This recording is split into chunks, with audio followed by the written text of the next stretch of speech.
Movie के शुरुआत में हम टीना नाम की एक लड़की को देखते हैं जो खेतों के बीच में किसी के साथ इंटीमेट हो रही थी और वहीं पास में उसका चाचा भी बैठा हुआ था जो अपनी डायरी में क्लाइंट्स के नाम लिख रहा था, जिसे देखकर हमें पता चलता है कि टीना एक धंधे वाली है और उसका चाचा ही उसकी दलाली करता है। फिर अपना सर्विस देने के बाद वो दोनों वापस घर आ जाते हैं और उनका घर देखने के बाद हमें पता चलता है कि वो लोग काफी गरीब हैं। फिर यहां पर हम टीना की छोटी बहन नताशा और अंकल के बेटे जैक को देखते हैं। फिर वो सभी खाना खाने के बाद अंकल दारू की बोतल लेकर बाहर बैठ जाते हैं और पूरे दिन का हिसाब किताब करने लगते हैं।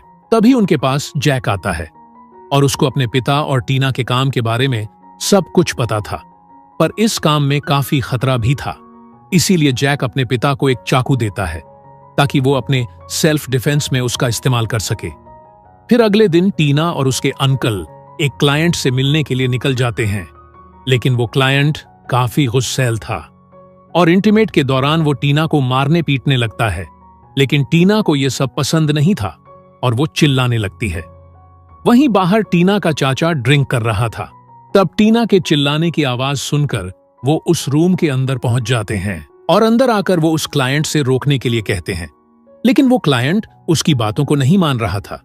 इसीलिए अंकल और उस क्लाइंट के बीच झगड़ा हो जाता है, जिस दौरान वो क्लाइंट अंकल को धक्का दे देता है। तब जैक के दिए चाकू से अंकल का गला कट जाता है, जिससे अंकल की वहीं पर मौत हो जाती है। अब अंकल के मौत के बाद सब लोग काफी दुखी होते हैं और धीरे धीरे उनके सभी पैसे भी खत्म हो जाते हैं। पर अंकल के फोन पर क्लाइंट्स लगातार कॉल कर रहे थे। तब मजबूरन टीना को उन क्लाइंट्स के कॉल्स रिसीव करने पड़ते हैं और वो सभी क्लाइंट्स टीना को सर्विस देने के लिए बुलाते हैं, पर टीना अकेले तो जा नहीं सकती थी। इसीलिए जैक भी उसके साथ जाने का डिसाइड करता है। उसके बाद टीना को हम जंगल में इंटीमेट होते हुए देखते हैं और जैक पास में ही बैठकर डायरी में हिसाब किताब लिख रहा था। फिर सारा दिन अपना सर्विस देने के बाद वो दोनों वापस घर जाने लगते हैं, पर तभी टीना को एक आदमी के बारे में याद आता है जो उसको बहुत सारे पैसे देने वाला था। इसलिए वो दोनों उस आदमी के पास पहुंच जाते हैं। असल में वो आदमी इस गांव का सरपंच था और वो यहां का सबसे अमीर आदमी भी था, लेकिन उसकी एक प्रॉब्लम थी। दरअसल सरपंच का बेटा एक गे होता है और सरपंच चाहता था कि उसका बेटा मर्द बने। इसीलिए उसने अपने बेटे की मर्दानगी बाहर लाने के लिए टीना को बुलाया था। यहां पर सरपंच टीना से कहता है कि तुम्हें मेरे बेटे के गे होने वाली बात राज रखना होगा, जिसके लिए मैं तुम्हें बहुत सारे पैसे दूंगा। उसके बाद टीना उसके बेटे को लेकर एक कमरे में आ जाती है, लेकिन यहां पर वो टीना के साथ इंटीमेट होने से मना कर देता है, जिसके बाद वो दोनों एक प्लान बनाते हैं और प्लान के अनुसार टीना जोर जोर से आवाजें निकालने लगती है, जिससे सरपंच को लगता है कि उसका बेटा अब मर्द बन गया है। फिर सरपंच से पैसे लेने के बाद वो दोनों अपने घर आ जाते हैं। फिर धीरे धीरे टीना के सर्विस देने वाली बात पूरे गांव में फैल जाती है, इसलिए गांव के सभी लोग उसके साथ इंटीमेट होने के लिए आने लगे थे और अब उन लोगों के पास अच्छे खासे पैसे भी आने लगे थे। लेकिन फिर एक दिन सैम नाम के एक पुलिस ऑफिसर को उनके इस धंधे के बारे में पता चल जाता है, इसलिए वो जैक के पास आकर अपना कमीशन फिक्स कर लेता है और साथ ही सैम टीना के साथ इंटीमेट भी होता है। उसके बाद सैम जैक से अपने गे कांस्टेबल के साथ इंटीमेट होने के लिए कहता है और मजबूरी में जैक को ऐसा करना पड़ता है। फिर इसी तरह कई महीने बीत जाते हैं और जैक भी गांव के औरतों को सर्विस देने लगा था। फिर एक दिन जब जैक और टीना अपने घर जा रहे थे, तभी रास्ते में उन्हें ऑफिसर सैम मिलता है और सैम उनसे अपना कमीशन लेकर वहां से चला जाता है। उसके बाद हम देखते हैं कि टीना की तबीयत काफी खराब हो जाती है, जिसे देखकर जैक दवाई लेने के लिए बाहर जाता है। इसी दौरान सैम भी गांव का दौरा कर रहा था। तभी उसकी नजर एक लड़की पर पड़ती है और सैम को वो लड़की काफी पसंद आ जाती है।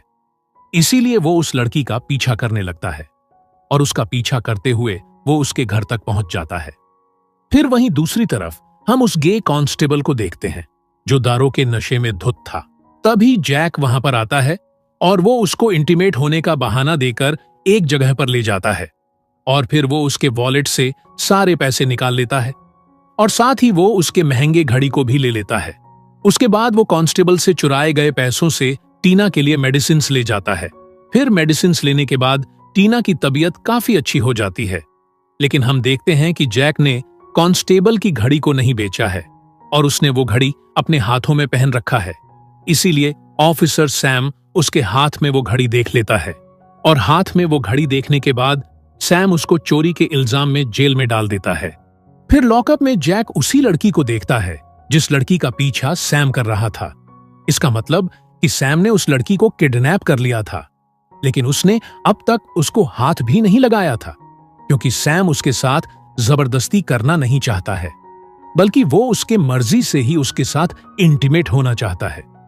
वहीं दूसरी तरफ हम जैक की बहन को देखते हैं, जो जैक के वापस न आने पर काफी परेशान होती है और साथ ही घर के सारे पैसे भी खत्म हो चुके थे और गांव के दुकानदारों ने भी उसको उधार देने से मना कर दिया था। फिर वो घर वापस आ जाती है, लेकिन तभी अचानक कमजोरी के कारण वो बेहोश होकर गिर जाती है। फिर उसकी बहन नताशा उसको जैसे तैसे करके होश मिलाती है और उधर लॉकअप में हम जैक और उस लड़की को देखते हैं। तब जैक उस लड़की से उसका नाम पूछता है, जिस पर वो लड़की अपना नाम नैन्सी बताती है। अब नैन्सी जैक से मदद मांगती है, लेकिन यहां पर जैक की तो खुद के ही लगे पड़े थे, तो वो नैन्सी की मदद कैसे करता। और वो दोनों बात कर ही रहे थे कि तभी वहां पर सैम आ जाता है। फिर वो नैन्सी को डराने के लिए जैक को काफी पिटने लगता है और साथ ही वो उसको धमकाता भी है कि अगर उसने इसके बारे में किसी को बताया तो वो उसको जान से मार देगा। तभी वहां पर सैम का एक दोस्त आता है और सैम अपने दोस्त के बातों में आकर नैन्सी को टच करने लगता है, जिसे देखकर जैक को काफी बुरा लगता है, लेकिन वो चाहकर भी कुछ नहीं कर सकता था। फिर अगले दिन सैम को जैक की डायरी मिल जाती है। फिर वो उस डायरी को लेकर जैक के पास आता है और वो उससे क्लाइंट्स के बारे में पूछताछ करने लगता है। फिर वो जैक को छोड़ने के बदले में उससे पैसों का डिमांड करता है, लेकिन जैक के पास तो फूटी कौड़ी भी नहीं थी, जिसे सुनकर सैम पैसे कमाने का एक नया तरीका निकालता है। फिर वो सैम के डायरी से एक क्लाइंट को कॉल करता है और वो उसको नैन्सी के साथ मजे करने के लिए यहां पर बुलाता है। फिर वो क्लाइंट नैन्सी को देखकर काफी उत्तेजित हो जाता है, इसीलिए वो नैन्सी से उसको प्लेजर देने के लिए कहता है, लेकिन नैन्सी काफी जोर जोर से चिल्लाने लगती है। तब उसकी आवाज सुनकर सैम यहां पर आता है और वो उस आदमी को वहां से भगा देता है, जिसे देखकर जैक समझ जाता है कि सैम ये सब करके पैसे कमाना चाहता है। इसीलिए वो सैम से कहता है कि ये काम मैं और टीना कर सकते हैं, लेकिन इसके लिए तुम्हें टीना को यहां पर लाना होगा। जिसे सुनकर सैम टीना को लाने के लिए उसके घर पहुंच जाता है, लेकिन नैन्सी को यहां पर लाने के बाद सैम उसको भी जेल में बंद कर देता है। अब टीना को कुछ भी समझ में नहीं आ रहा था कि ये सब क्या हो रहा है। तब जैक उसको समझाने लगता है कि तुम्हें नैन्सी को सैम के साथ इंटीमेट होने के लिए मनाना होगा और ऐसा करने के बाद वो हमें आजाद कर देगा। जिसे सुनने के बाद टीना नैन्सी को अच्छे से नहलाकर उसको तैयार करती है। उसके बाद सैम नैन्सी को अपने रूम में ले जाता है, लेकिन पहले तो वो नैन्सी को मनाने लगता है कि वो उसकी मर्जी से उसके साथ इंटीमेट होने के लिए मान जाए, लेकिन नैन्सी ऐसा करने से मना कर देती है। इसीलिए सैम को गुस्सा आ जाता है और वो उसके साथ जबरदस्ती करने लगता है, जिससे नैन्सी काफी जोर जोर से चिल्लाने लगती है। तब नैन्सी के चिल्लाने की आवाज सुनकर जैक और टीना भी काफी परेशान हो जाते हैं। फिर सैम अपना हवस मिटाने के बाद नैन्सी को वापस जेल में बंद कर देता है। उसके बाद अगली रात सैम फिर से नैन्सी को अपने कमरे में ले जाने के लिए वहां पर आता है, लेकिन टीना उसको समझाते हुए कहती है कि नैन्सी के साथ ऐसा पहली बार हो रहा है, इसीलिए उसकी हालत काफी खराब हो गई है और अगर तुम चाहो तो मेरे साथ ये सब कर सकते हो। जिसे सुनकर सैम काफी खुश हो जाता है और फिर वो उसके साथ वहीं पर इंटीमेट होने लगता है, लेकिन इसी दौरान टीना एक चाकू उठाती है और वो सैम का गला काट देती है। फिर वो चाबियां लेकर जैक को आजाद करती है। तब गुस्से में नैन्सी एक डंडा उठाती है और वो उस डंडे को सैम के पीछे घुसा देती है, जिससे सैम की मौके पर ही मौत हो जाती है और उसको मरा हुआ देखकर नैन्सी को काफी सुकून मिलता है। उसके बाद वो तीनों भागते हुए अपने घर जाते हैं और अपना सारा सामान पैक करके वहां से निकलने लगते हैं। इतनी ही देर में उस सरपंच का बेटा भी कार लेकर यहां पर पहुंच जाता है क्योंकि वो भी अपने पिता को समझाकर थक चुका था। इसीलिए वो भी अपनी लाइफ को एंजॉय करने के लिए उन लोगों के साथ जाने का डिसाइड करता है। फिर अगले दिन हम उन पांचों को किसी दूसरे गांव में देखते हैं।